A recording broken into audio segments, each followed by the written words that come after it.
In today's video, I'm going to show you how to check your Gmail login history in recent access locations using a PC. This simple security check can help you spot any unusual activity and keep your account protected. To begin, open your Gmail inbox and sign in if you haven't already. Once you're inside, scroll all the way down to the bottom of the page. Gmail stores some important security information here, including details about when and where your account has been accessed. At the bottom right corner, you'll see a line called Last Account Activity. Underneath it, select the Details link. Clicking this will open a new browser tab, where Google displays all recent access logs tied to your Gmail account.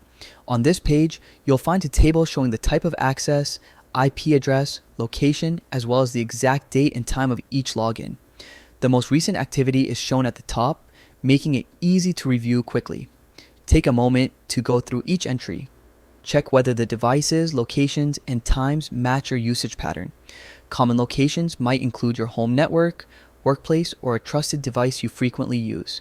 If you notice anything suspicious, such as an unfamiliar location, odd device type, or unexpected access time, act immediately. You can change your password, enable two-factor authentication, and even sign out of all active sessions directly from this page to secure your account. And that's it. Now you know how to view your Gmail login history from your computer and monitor who's accessing your account. Stay safe online.